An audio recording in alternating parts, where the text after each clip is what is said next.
Expiry date کے بعد medicine کھانی چاہیے یا نہیں؟ نمبر 2، کیا وہ اتنی ہی ایفیکٹو ہوتی ہے جتنی کہ ایکسپائری ڈیٹ سے پہلے تھی؟ کیا ایکسپائری ڈیٹ کے بعد میڈیسن کی پوٹینسی یعنی اس کے کام کرنے کی صلاحیت، اس کی سیفٹی مکمل طور پر ختم ہو جاتی ہے یا کم ہو جاتی ہے؟ کیا ایکسپائری ڈیٹ کے بعد وہ میڈیسن زہر بن جاتی ہے؟ ان سوالوں کا جواب ہم دیکھتے ہیں۔ ایک کالم جو کہ سائیکو فارماکولوجی ٹوڈے میں شائع ہوا تھا وہ یہ کہتا ہے کہ میڈیسن کے اوپر لکھی ایکسپائری ڈیٹ کا مطلب آپ جو سوچ رہے ہیں وہ غلط ہے۔ امریکہ میں ایک قانون پاس ہوا 1979 میں، جس میں کہا گیا تھا کہ میڈیسن بنانے والی کمپنیوں کو چاہیے کہ میڈیسن پر ایکسپائری ڈیٹ کی سٹیمپ لگائیں۔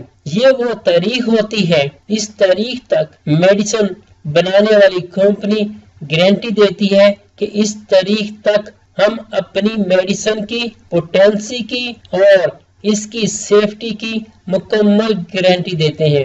امریکہ میں امریکن آرمی ہر سال کروڑوں ڈالر کی ایکسپائرڈ میڈیسن ضائع یا واپس کرتی ہے۔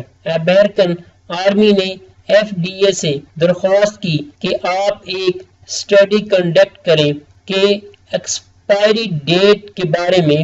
FDA نے اسٹڈی کے لیے 100 میڈیسن جو کہ ایکسپائر تھی ان پر اسٹڈی کی۔ FDA نے اس اسٹڈی میں پایا کہ 90% میڈیسن مکمل طور پر استعمال کے قابل تھی اور ان کو ایکسپائری ڈیٹ کے بعد 15 سال تک استعمال کیا جا سکتا تھا۔ اس اسٹڈی سے ثابت ہوتا ہے کہ ایکسپائری ڈیٹ کے بعد ایک میڈیسن کی ایفیکٹونیس، اس کی پوٹینسی، اس کے کام کرنے کی صلاحیت اور اس کی سیفٹی بالکل ختم نہیں ہو جاتی بلکہ تھوڑی کم ہو جاتی ہے۔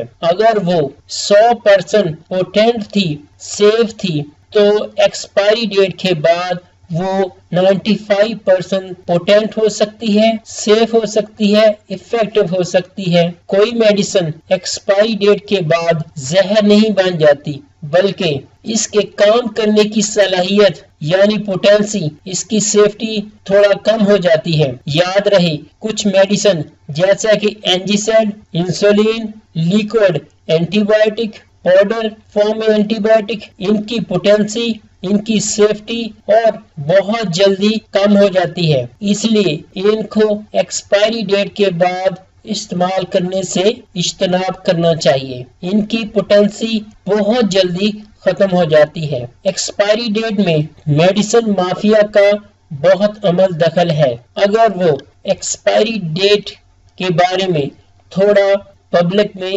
اویئرنس ہونی چاہیے۔ میں نے خود لیکچر کے دوران اپنے ٹیچر سے سنا، وہ بتاتے ہیں کہ ایکسپائری ڈیٹ کے بعد کوئی چیز بالکل زہر نہیں بن جاتی بلکہ اس کی کام کرنے کی صلاحیت تھوڑی کم ہو جاتی ہے، وہ کھائی جا سکتی ہے۔ For the reference purpose, I give you the link of this study in description of this video and another articles that was published in Harvard Medical School of America. I will also provide the reference of these articles in the descriptions. ہم امید کرتے ہیں آپ کو یہ information پسند آئی ہوگی۔